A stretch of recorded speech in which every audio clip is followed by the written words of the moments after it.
I honestly believe that even as far back as, our name, my last name is Redwood. The strength of a redwood tree is not how deep they're rooted, but their connection from tree to tree. They connect with other redwood trees. Mm-hmm. They don't have strong or deep roots. Their roots are surface level almost, and they connect. And they hold each other up.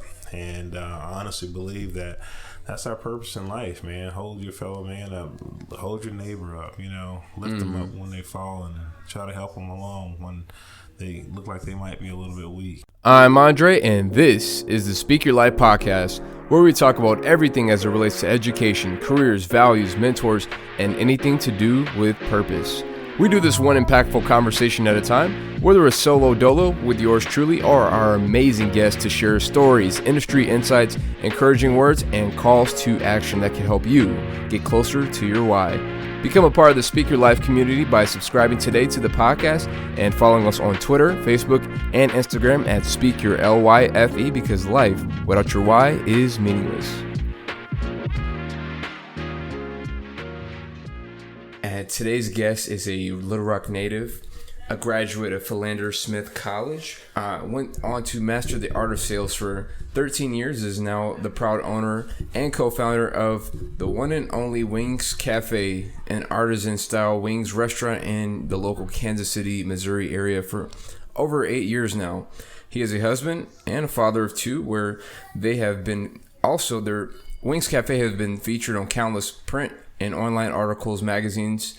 It has now been recognized at one point as Kansas City's best wings amongst the best of competition. And it was at one point rated Kansas City's must-eat restaurants on Yelp, along with a few other awards. Please welcome Lee Redwood.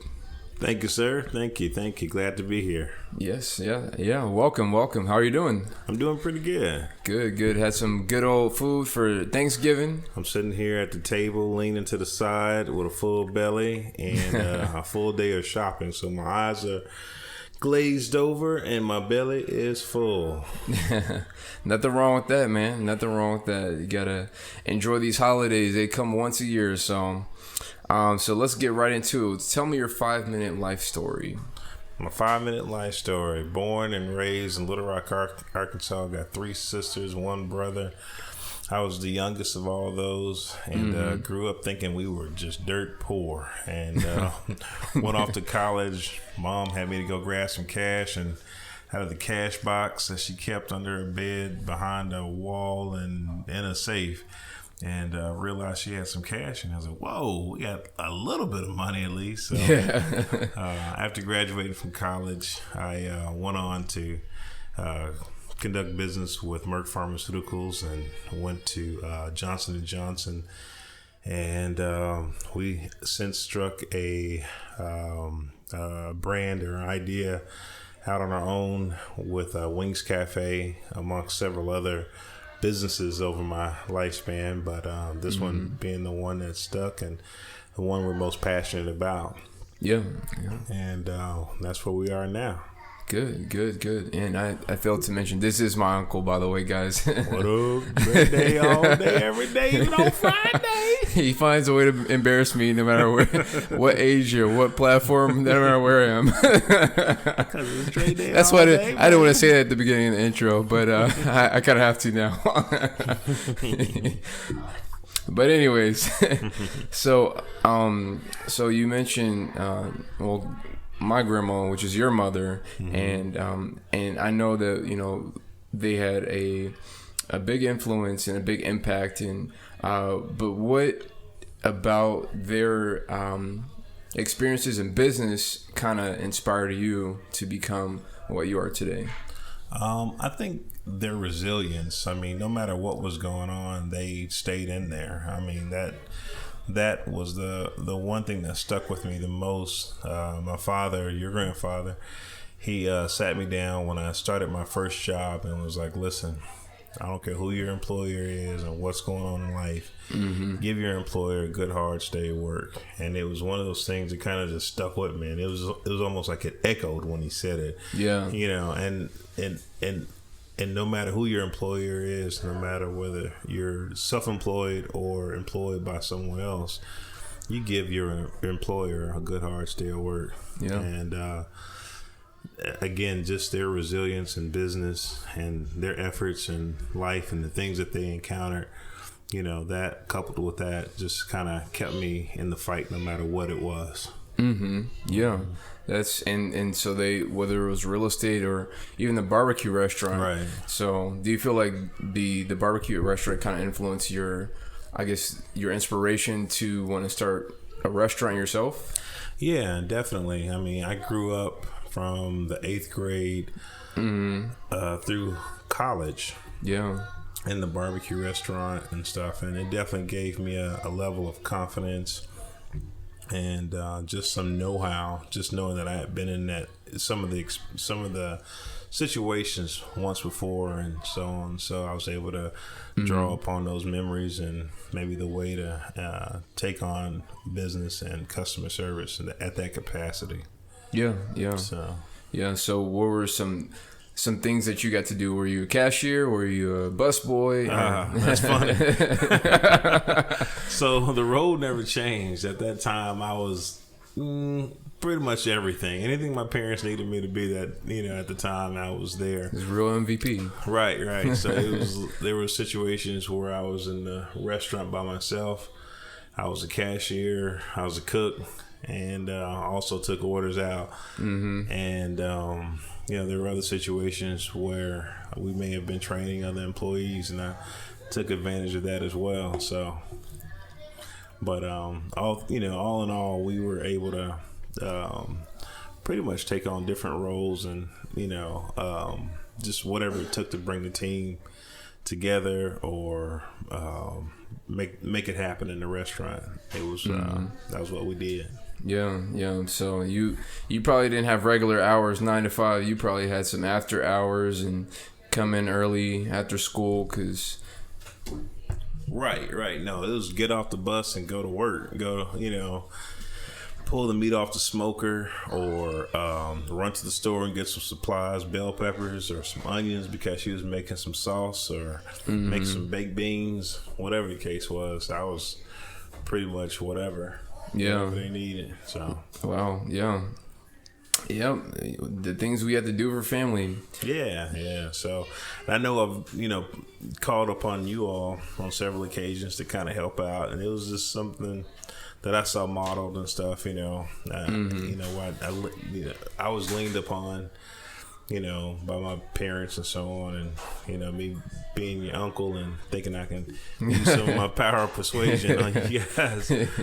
Well, it worked with I leaned on you all. Some candy and some other incentives. Right. Toys R Us. Yeah, that was early on, but definitely in business, it was all cash. Yeah.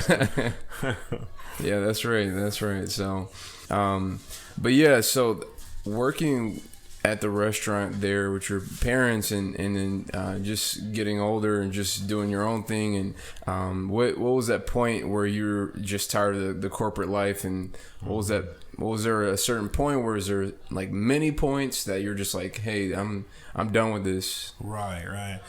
Man, in corporate America, there were a lot of situations that it required my full attention. It required me to embody what I was doing, and I had no problem doing so. There was some disloyalty I felt with the corporation that I was working with last, and it was just a situation where I had performed at a high level for several years, and my expectations were fairly minimal. I didn't, you give me what I, deserve, or you allow me to earn my keep, and I was happy with that. Yeah. But it was after, great sales, after an amazing year, I'm creating, over $10 million in opportunity with sales, and different marketing aspects, and I'm just like, we faced a layoff, and I was affected by it, and I had the opportunity to move. I had the opportunity to take on a different role, but I honestly felt like there was not enough communication by the leadership or the company and stuff. So, you know, I really wanted to just take that same energy. Yeah. And no slight to them. I understand business moves and I understand corporations having to do things, you know, that's best for their bottom line. So I don't hold any, you know, ill will against the company or what they had to do. Yeah. It was more so just realizing that, you know, I am just an employee. You know, at that point, it was just like my epiphany, like, wow, I'm really just an employee. Yeah. You know, and it's no longer, you know, what have I done, but what have you done for me lately and stuff. So yeah, that's true. I was just like, you know what, I want to, you know, utilize that same energy in something that, you know, I could build, and I could build for my family and friends and those that want to grow with me together. I was like, let me provide a platform that for the people that want to grow, that want to build, you know, that they can take advantage of this as well. So I try to create opportunities. I want them to create opportunities as well, and I try to support it. But it's no, you know, it's not that corporate mentality and stuff. But I do understand that you do have to have in order for you to be successful. There's some components to corporations that, you know, I look up to and hope to, you know, implement within our organization as well. Yeah. Yeah, that's true. And so it was a point where you were also, you know, working for both. You were kind of on the fence. We're working for both yourself and for your boss and, you know, your company. So that must have been stressful, I guess, kind of balancing that. So after I was laid off, I had several opportunities to take on other roles, but all of them required me to move. We had kind of opened the restaurant, but prior to the layoff, but it was more so for the family and kind of a retirement plan for myself. I had planned on continuing to work and eventually get to a point where if I needed to, I could. But if I chose to stay in with the corporation, I could as well. Yeah. So when I got laid off, it kind of threw me for a loop. But the great thing about it, I know God had his hand in the whole process. So again, I don't have any ill will toward anyone, but it was just like, it was amazing to see how much God's hand was on my life at that time. At the time, my mother had just passed the year before, and my wife's mother had passed away as well within a month of that. And we moved her father here, and he had just moved here. We had just opened the restaurant. Yeah, my wife was pregnant with our son, Trip, and he was born in November, and I got laid off like 2 days before my birthday. You know, 7 days before eight days before his birth, and he ended up spending some time in the ICU. So with my layoff, I had a little time on my hand. Yeah, and, I was able to be there with my wife, be there in the hospital with my son, and try to take care of business with the restaurant. And I think having to do more than that would have potentially been just too much, you know. And I had a severance package that extended through April of the following year. So I was basically getting a check, and I didn't have to go to work and at my corporate job, but I helped out at the restaurant. But it also allowed me the opportunity to get a good foundation at the restaurant. So I was able to be with my family, maintain some type of growth with the company we were trying to build. Yeah. And also had some kind of money, had insurance as well to take care of the expenses that we incurred at the hospital there. So. Yeah, and so making that transition, you know, with having kids and you already had one, and then having another one, a new one, that must have been really challenging. And you know, especially when it comes to, you know, you have a family business, and so you want to leave a legacy for them, and so you want to also start off on the right foot. But I know the beginning part was a little rough with, you know, just you were at the beginning of your family. It wasn't like your kids were already, you know, 10 years old and, stuff like that. Right. So that must have been difficult. Yeah, we were still building a family, building a company, and just, building ourselves as a whole.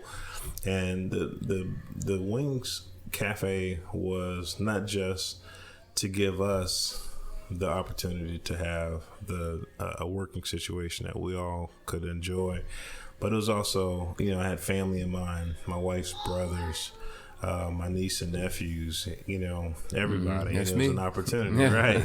So it was like, hey, my dream was, man, you get a business, you get a business, you get a business, and just kind of creating and implementing tools and resources that we could all be more successful in the future with it as this thing kind of grew. So that was my motivation.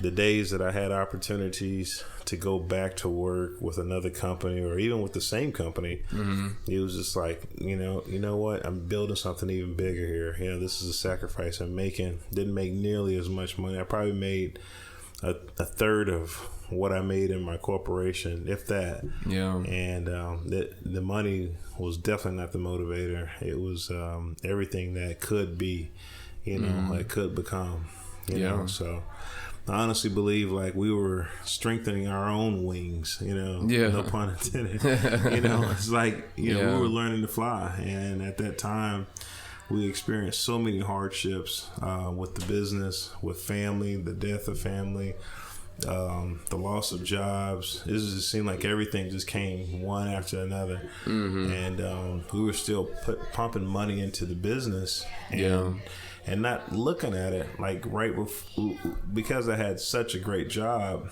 that I'm making up the money that we're spending every day. So if this month we pumped out $10,000-$15,000 in new expenses and incurred costs, I was making $15,000-$20,000 the very next month. So it was like we never touched our savings. But as soon as I got laid off, the severance package was about half of my salary. So it wasn't coming in as fast, and that savings kind of got knocked down quite a bit. And this was in the height of all the banking issues and stuff like that. And we had a corrupt, I felt like bank that was trying to take advantage of us at that time with our house. And I won't say any names, but it's one. It's an American bank, of course, and it's kind of the bank of, the American people. Not saying any names or anything like that, but they definitely tried to hustle us, and we thought we were going to get kicked out of our house and stuff. It got that bad, and with the hospital expenses, the restaurant expenses, life, and them. So we got an attorney, and fortunately found out that they were in the wrong. It corrected a whole lot of things, but just the pressure and the feelings that occurred around that time was, I can't ever get those back. But again, it was one of those things that helped us to grow, and we feel like it continues to help us grow. We could have gotten through that. God, He's gonna bring us through anything. Yeah, and so you guys got through that, and so just when you get when you get settled with the restaurant and just being in Kansas City, this is a place that's known for, it's like the barbecue mecca. Missouri is in general. You have St. Louis on one side, then you got Kansas City on the other, and so with this being like the barbecue mecca and all that, coming in knowing that, what made you say, hey, I just want to start a wings restaurant amongst all these other barbecue giants and all these other, I guess, shall I say, comfort food giants? So No, it was actually kind of an easy choice. I got 3 favorite foods in life, and I probably shouldn't indulge in any of them as much as I do, but wings, barbecue, and sushi. So if you ever find a wing, sushi, barbecue restaurant, I've figured out, I've cracked the code on this thing. I got all 3 in one. But wings were definitely a passion. I enjoyed a good wing, and there was this kind of a deficit in town for not only wings but chicken products. There was no Raising Cane's in town. The closest one was in Nebraska. At the time we started out, there was no Chick-fil-A unless you went to the mall. And then at the time there was no other chicken places. There was except for Wingstop and Buffalo Wild Wings. Those were the only two that existed. And the big boys. Right. And they were both national companies. And there was one other little wing place that was trying to make a name for themselves in town. But outside of that, there were no other ones, And there were a lot of places that probably sold wings, but didn't specialize in wings. So we just took it upon ourselves with this opportunity at hand, and just thought we would grow our brand, amongst them. We looked at some franchises prior to doing so, and just with all the cost associated with that, it was like, why not create our own brand, So that's when Wings Cafe was born. What made you guys choose that name? Because there's so many names that you could have. Right. We kind of wanted to go cafe style at first, and this was just us going round and round, and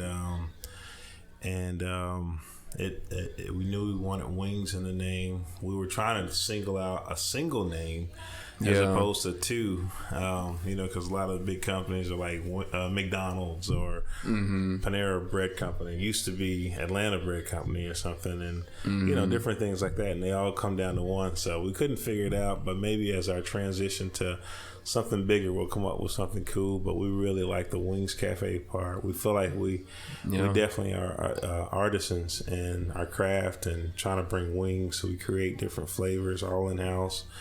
Not just by me, but by Ezzy, Oren, some of the staff, and whoever has a good wing in house and stuff. We'll try to do something with it. So that's true. So what are I know some of the big name flavors that you guys got that people usually come from out of town to come in and take a bite of, like the Slap Your Mama. And, so we changed the name from Slap Your Mama to Slap. We didn't want to get slapped with a lawsuit from the makers of this other Slap Your Mama brand of seasoning down in Louisiana. So so we created ours without knowledge of theirs. We actually got we got one of the representatives from Hy-Vee. They came into the restaurant and just was like, "Hey, thank you guys for all your push. Let us know if you need anything with the seasoning and stuff. You get we can't keep it on the shelf." And I'm just like, "Well, we don't have our seasoning on the shelf." They were like, this Slap Your Mama, you guys it's flying out the door and stuff like that. They said that they've had it down here and they come to the store to pick it up in bottles and stuff. So, and so that's when we realized that there was another one out there, and we tried it. It's a little different than the one we have. They're great for seasoning. If you're gonna, kind of brine your meat or something like that. But ours is just an amazing balanced flavor that you can eat on a French fry, some fish, some chicken, brisket. I put it on my ribs the night before, and it makes an amazing rib. So full of flavor. So when we do get it in bottles, we'll definitely have to redo this interview and make sure everybody knows about this.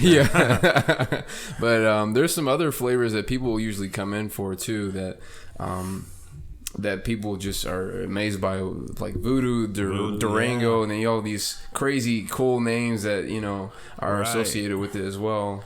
Yeah, those are some of our favorites and stuff. A lot of them were made just in our boredom. We were just like, hey, we want to try this with this and then see what comes of it and stuff. And a lot of times it was an amazing sauce from the go, because again, just feeling like God helped us along with it, and even with the flavors. So I mean, it's amazing. Yeah, and so I know sometimes you experiment with things, and some of them work, and some of the things don't work. What are some of the things that you feel like you experimented with? Like I know sometimes we have it was like chicken and waffles. There was There's like different things. There's like chicken sandwiches at one point. Yeah.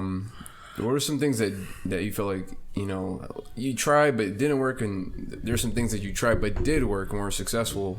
Yeah. So we've had several sauces that we've had on the menu that were really good, and we did like a curry, like a coconut curry sauce, and it was really good, but we didn't realize that the acidity from the sauce would make the chicken wings a little soggy a lot faster. So it would start getting like, if you were eating in the restaurant, you can eat it, no problem. But if you took these wings home, by the time you pulled out of the parking lot, they were already starting to get soggy. So some sauces just hold up better and some don't. It's not that it didn't have a great flavor. It was just that it just wasn't great for the type of wings that we provide. Not to say that it won't come back in another version, but it was one of those that we were like, you know what, let's scratch this one. Yeah. One of the great accidents was that stuck on the menu was voodoo. Oren, he kind of he liked the taste of a couple different sauces together, put them together, added a shake or two of some other seasoning, and voodoo was born, and it's one of our more popular sauces. It's a little bit spicy, but people love it. Was an understatement. It's that kind of spice that sneaks up on you. It's like it starts off with that sweet barbecue flavor, and you're just sitting there eating it, and then you're just like, man, that spice slowly increases. It's like you're turning it up the notch in the kitchen, and you start sweating and you feel it. So and it's one of those good heats, so you're eating it and you're on fire, and it's like, woo, and you still eat it, so. That's right. So I remember first trying that, because I'm not really into the spicy, so I never made that mistake again. So right. But yeah, so there's you've tried different things, you've experimented, and the things that you have, you guys have taken risks to the point where it's helped you out, because you've won different awards and have been featured in magazines, local news stations and things like that. So one of the other things that was really funny, a funny story, was our mac and cheese. When we first opened, we put mac and cheese on the menu because we knew we wanted to carry it for the kids, but it wasn't like one of our primary focal points. It was just like, all right, we'll just have mac and cheese. And we literally took this bulk box of Kraft mac and cheese and made it straight from the box and stuff. And I will say this, I was not comfortable with this idea. It was not my idea. I won't say whose idea it was. It was not my idea to do this. And one day this mother returned it because her kid wouldn't eat it, and she was just like, she looked at me with this strange face, and the comment came out, was like, is this box mac and cheese? And I was like, She figured you out. right. And it was just like, you know what? We have to do a better job with our sides, with our with our entrees, everything. We got to do a better job. And I went home that night and I called some aunts, and they gave me their versions, and I remember helping my mom make some. My mac and cheese that I made wasn't that great, but it was better than what we were serving. And with some help of some aunts and helping me to, bring my mother's recipe back, I was able to do a version of it, not the complete version. Hers was even a little bit richer than the one we have currently. But I stayed up that whole night before working on that, and brought it in the next day. Brought in like a tray of it and was like, guys, try this. And I think I'd been up to like 2 or 3 in the morning cooking different versions of it and stuff. And that's how our mac and cheese was born. Fast forward, 7 years, we won. We came in second place for best mac and cheese, in the area. And, it wasn't even something, it was an accident. It wasn't something we were trying to do. Yeah. And we felt like we were close enough to winning first place, and it was little technicalities. Not to say that the people that won first place didn't have a good one. I just think that we didn't expect the type of reception to our mac and cheese at this competition. It was more of one of those things where it was an opportunity to go for free. They provided all the equipment. They would reimburse us for all the food and pay our staff. So I was like, it'd just be fun to get out there. I was like, we'll just have fun with it. And we came in second place, and we were like 20 votes away from first place out of over 2,000 votes. So I felt like we were pretty good. We were right there. So. Yeah. And so, with being in different competitions and just having the craftsmanship that you guys put into the wings, what are some other things that you feel like that makes Wings Cafe stand out from all the other, wings restaurants out there? Right. I feel like everything that we try to do it for the people. When we first opened, whenever we came up with something, before we would put it on the menu, we would ask our customers, what do you think about this? We held our own little market research teams, daily, and it was like, we'd take a wing out and be like, here, try this, and they would try it. Oh, I like this. Or, it's okay. Yeah. It's like, oh, scratch that. And, it was like, we did it for the people. We didn't do it for the money. We did it for the people, and we did it, for ourselves.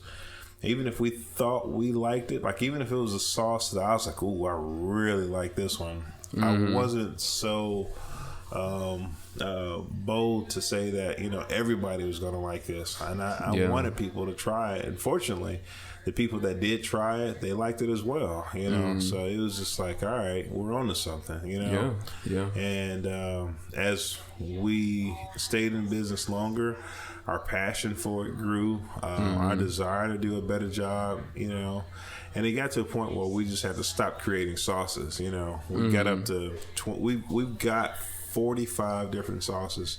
45? Yeah, 40. Right. We got 45 different sauces, but we only have 22 on the menu. So only 22. My wife, she was just like, no more. So she's if you hadn't guessed, she's the one that makes the sauces. So she's like, no more. If you put any more on here, you got to take something off. So we just was like, you know what, that's fair, because a lot of times it does put people in a position where they don't know what to order, so they just kind of freak out and just be like, give me buffalo. Stick to the regular ones. Right. I'll try it next time.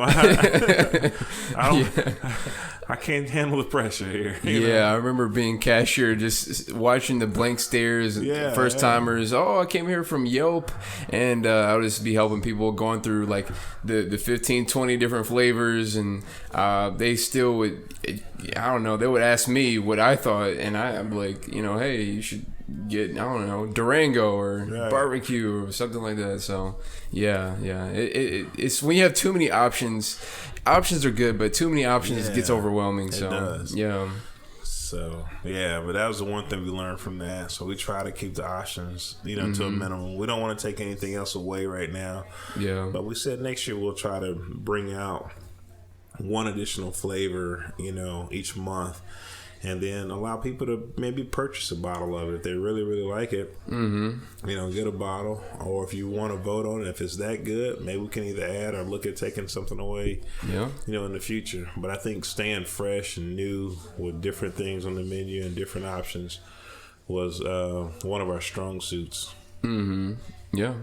So and so with being an entrepreneur and being just a family man and just not just focusing only on business, but you got so many aspects to your life and so many hats that you wear, how do you, how would you suggest to people how to manage both family, personal and business life, and how would you, as a family man yourself? Right. No, I mean, I've found this to be true throughout life was, finding God in whatever it is I'm doing, and what's the God aspect of this? You know, how is this helping His kingdom, or you know, how is what I'm doing today, you know, lifting up my fellow man or my fellow woman?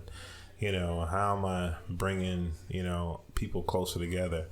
And, you know, it's obvious with, you know, with the food, you know, and obvious with, you know, family, but it's like some of those difficult times, you know, how do I find the God in this, you know? And there's been struggles that we've had, and I've had to look a little harder to find that, but it's finding that kind of keeps my head in, you know, in the game, and allows me to, you know, wake up every day and, you know, encourage others and try to encourage myself and, you know, make it happen.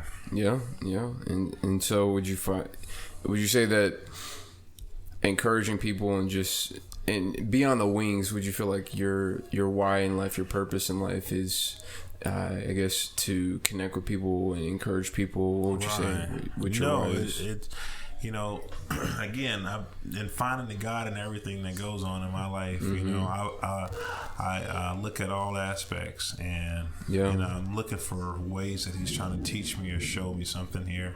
And you know, we've been audited before, we've had struggles, we've almost lost our house, and different things like that. And then I feel like, you know, each one of those items just made me that much stronger, and made me appreciate what blessings we do have. And I honestly believe that even as far back as, you know, our name, my last name is Redwood. The strength of a redwood tree is not how deep they're rooted, but their connection from tree to tree. They connect with other redwood trees. And they don't have strong or deep roots. Their roots are surface level almost, and they connect. And they hold each other up. And I honestly believe that that's our purpose in life, man. Hold your fellow man up. Hold your neighbor up, you know. Lift them up when they fall, and try to help them along when they look like they might be a little bit weak. And I honestly believe, and I got this from Zig Ziglar. And I love Zig Ziglar. Yeah. The more you do for others, you know, the more good you'll find within your own life and stuff. So, you know, I kind of live by that. And I believe in that. And anytime I'm feeling low, I check my help meter. You know, how much have I helped someone today? Yeah. How much have I lifted somebody up today and stuff? And it's not about me. It's about, you know, those around me and those loved ones that, you know, depend on me and stuff. So yeah, that's great. And so, what would you say that? I don't know if you have any advice to your younger self, just coming to the job market or just being a professional. What would you tell yourself? Right. Save, you know. Save for rainy days. I mean, God provides. God's gonna make a way. But, you know, if I could have gone back to that guy and just be like, hey man, this is gonna help with some of the struggles, this is gonna help here, you know, but just you know, adopt that mentality, you know, even if it's just a little bit over here and a little bit over there and stuff like that. But, and also just be consistent and helping, you know, people, and, you know, don't get so caught up in it was me that did this or me that did that, you know, because I do feel like there was a period in my life that I kind of lost myself. You know, I was very successful in what I did. My numbers were great. I led my region. You know, I was rep of the year for my company, and you know, and it was just one of those things where I started getting all these accolades and all these things to come about. You know, the money and everything, and I was just like, this was me. I did this. You know, last week I you know, I did that sale that, you know, put this money on the table and put this money in my bank and stuff. You know, it was me. And I lost sight of the more important, you know, aspect of that, and I feel like that's when I kind of lost myself. And I think, you know, me being humbled through the different troubles in life and stuff, you know, kind of helped me to realize that. And I feel as though I'm a better man because of it. And I feel like, you know, with less financial success in my life, I feel like I'm more successful as a person. You know, I've got a rich, you know, relationship with my daughter. I got a rich relationship with my son. You know, I don't know about my wife. No. Don't make me call her over here now. She's but I mean, and family and stuff. And, I do feel like when I was, early on in life, I did more with you guys and with family and stuff like that outside of my immediate family. But and I've kind of gotten away from that, just with stresses and different things that come about. I'm finally coming back to a point where I'm like, you know what, this time is limited, here on this earth, and with all those loved ones, all the cousins, aunts, uncles, nieces, nephews, and children, and spouses, and everything that, I need to make sure that, I give more and do more on those levels as well. So so we spend money and time, but the only one we get back out of those two is money. Right. We can't get back time, no matter how much effort, energy we put in. So that's important. That's important. So definitely. And so, all right. So what would you say that your house stands on? Definitely God's word. So I believe that God's word stands or sits as the nucleus to everything that we try to do, everything that we do. I'm still a man on a journey. I've got a lot of imperfections. I still say things, do things that I wish I could take back, or I wish that I can be stronger in and stuff. And so I pray daily. And I die daily. So these parts of me, I feel like, each day are coming off and stuff. So I feel like that's what our house stands on. I try to embed that in my children. And me and my wife, we share the common way of thinking on that. And it's the one thing I feel like no matter what's going on, we can come back to and find solace and find, a new day, and no matter how hard, it's been some rough days out there. Yeah. And, but his word is what keeps me strong. And I try to build my house on that solid rock at least. So. Oh yeah, because those storms come, and life has so many challenges and so many hurdles that sometimes our own thoughts or philosophies they can crumble, and so I certainly agree with you on that. So all right, so that leads us to the last segment of this podcast, and that is the question of the day. Or we just ask a random question, and today I'll make it a little bit more easier because softball. Not a baseball, I'm just throwing a softball. Right, softball. Slow pitch. And so with this being like this season, I know Thanksgiving was yesterday, but what would you say you're most thankful for? Just in general, what are you most thankful for? Family.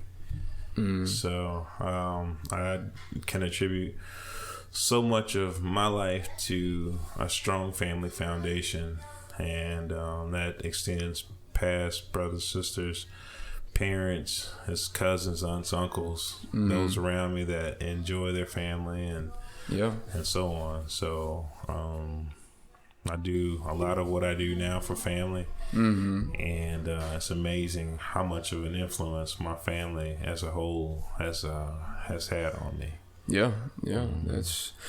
That's solid. So you're my family, and I'm your family. I love you too. No shame.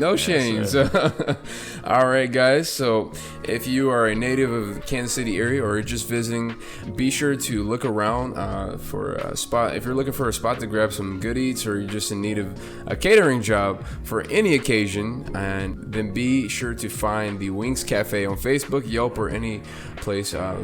Specifically their website, and that's thewingscafe.com. Again, that's thewingscafe.com, and do it today.